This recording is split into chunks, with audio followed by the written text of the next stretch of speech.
น้องฝั่งนั้นเป็นฝั่งไทยมุกทหารแม่นบ่แม่นทางนี้เป็นมาพี่น้องก็แคมป์ก่อนครั้งแรกพี่น้องที่มาเวียงสวรรค์เลยกลายมาทางนี้หน่อยนึง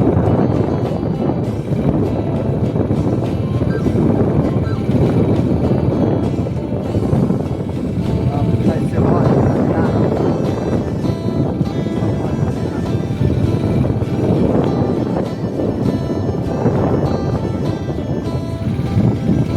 บ้านคนงามเลย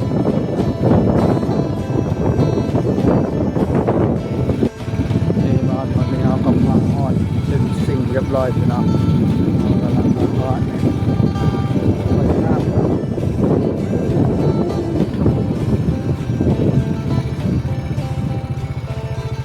คนมาหลายเลยเนาะ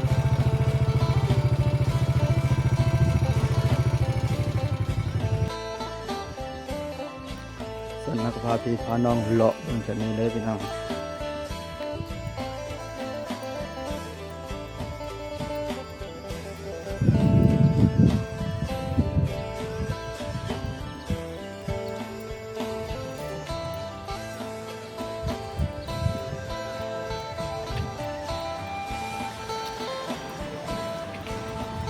กูจะเข้าไปที่เราเขาก็ครั้งแรกที่พาพี่พาน้องไปFCมาเลาะเบิ่งโอ้ยงามอยู่พี่น้องอ่ะก็ได้แต่เขาไปปล่อยน้ำใส่มันเลยบ่งามไปเลย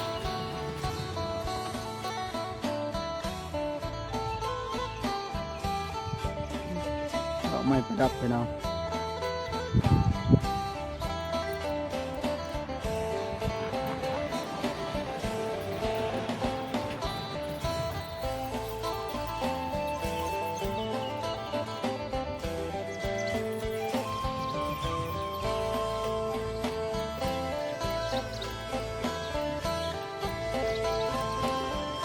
คนก็มาลอยสมควรพี่น้องแต่ว่าเจ้ามากะบูชา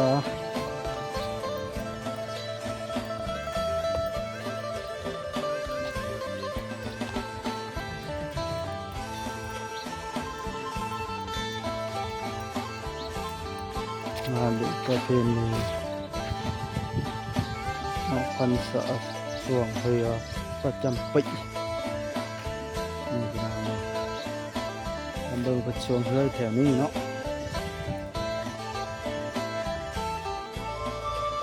ทำเดินประช่วงเรือแถวนี้นะไปตัวนี้เป็นเขียนบอกห้ามจอดรถไปตัวนี้ห้ามทิ้งขี้สะทรายปรับหาสันขีโอ้มีที่เนี่ยในตะกร้องและที่ไปที่มาคลิปมาฝากที่ฝากมาซีโปรอยู่ทางบ้านพี่น้อง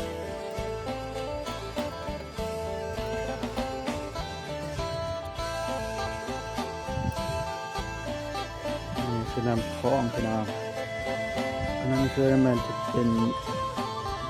ปั๊มน้ำครับนั่นปั๊มน้ำคือว่าเขาโค้งขึ้นมา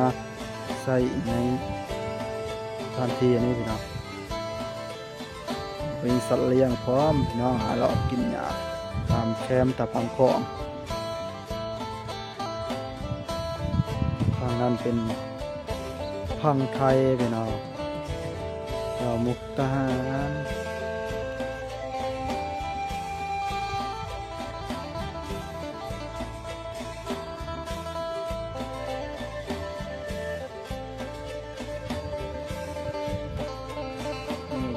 ภาพมาในกำลังเบิ่งเอาที่ว่าเขา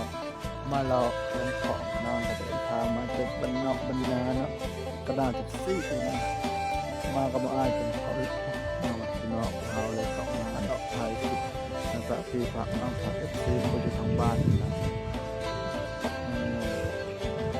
สภาพที่ละว่าคนกับมาบ่หลายขนาดนั้นเราก็จะนั่งไปเบิ่งกันนั่นเองนี่พี่น้องหลังจากนั้นที่เราตัดภาพมาแบบนี้เราก็มาฮอดพญานาคที่ว่าตัวน้อยพี่น้องตัวนี้คือเป็นรูปพญานาคพี่น้องพ หันเข้ามาทางนี้ก็คือสิแม่นฮักสิเลาะไปทางพญานาคใหญ่พุ่นล่ะพี่น้องตอนนี้กำลังเบิ่งพญานาคน้อยไปก่อนพี่น้องเดี๋ยวเราจะมุ่งหน้าเข้าไปทางพญานาคใหญ่พี่น้องเพราะว่าตอนนี้เรากำมาฮอดเป็นที่เรียบร้อยแล้วพี่น้องนี่ในเต็มหมู่บ้านนี่แหละ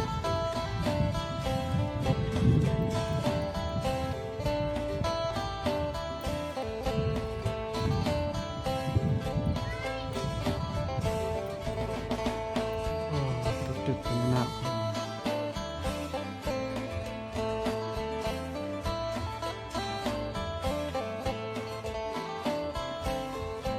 ตัวบิ๊กเบิ้มเลย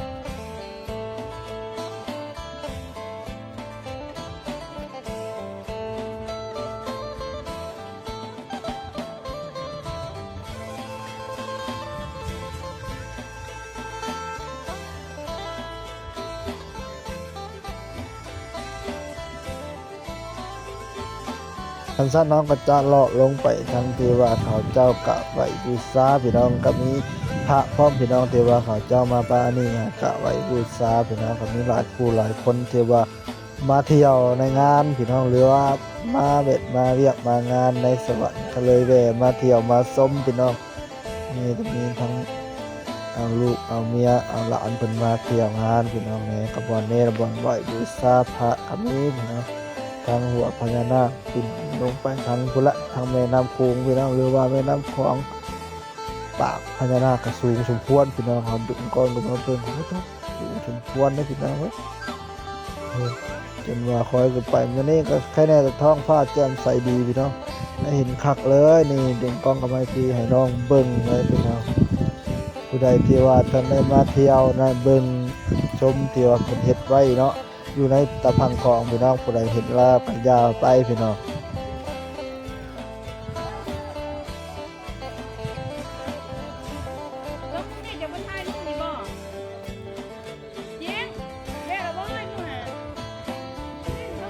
ท่านน้ำก็จะเลาะลงไปทางใต้พี่น้องหลังจากที่เบื้องทางนี้ก็จะเลาะลงไปทางใต้เพราะว่าทางใต้มีบนวิวถ่ายรูปพี่น้องนี่ประวัติที่ว่าเป็นเขียนไว้พี่น้องเดี๋ยวเราจะกลับมาเบื้องใหม่พี่น้องจะลงไปเบื้องทางใต้พี่น้องนี่มีสถานที่บนให้ถ่ายรูปพี่น้องเพราะว่าวิวแคมป์ของงามเหลือเกินพี่น้องเพราะว่ามื้อนี้แหละมันเป็นอันนั้นเนาะเป็นท้องฟ้าแจ่มใสก็เลยงามพี่น้องนี่ถ่ายพี่ให้น้องเบิ่งพี่น้องมีหลายสิ่งหลายอย่างพี่น้องที่ว่ามันเหนือกว่าบ้านนอกของเฮาเนาะก็เลยย่างเข้ามาทางนี้มาถ่ายวิวให้พี่ให้น้องเบิ่งเลยพี่น้องนี่แหละพี่น้องคนบ้านนอกเข้าในเมืองครั้งแรกในชีวิตคันใดมาถ่าย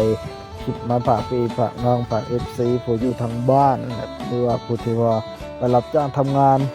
อยู่ภายในและต่างประเทศพี่น้องอันนี้ก็ประวัติของเพิ่นที่ว่าเพิ่นก่อสร้างพญานาคพี่น้องหรือว่าสร้างแปลว่าสถานที่พญานาคนี่แหละเป็นก็เลยเขียนระบุไว้พี่น้องจะพูดแล้วพี่น้องเป็นยุคปี2021หาปี2022เห็นเพิ่นเขียนไว้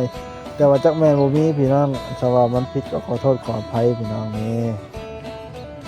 อามานี่ก็เป็นโค้งสุดท้ายท้ายสุดแล้วพี่น้องผู้ใดมาคลิปนี้ก็ฝากไลค์ฝากแชร์ฝากกดติดตามพี่น้องนะครับมีกำลังใจเฮ็ดคลิปอีกต่อไปพี่น้องแล้วว่าเฮาจะไปถ่ายทางแน่เดี๋ยวเฮาก็อัดคลิปลง YouTube พี่น้องบ๊ายบายเจอกันคลิปหน้าพี่น้องจุ๊ก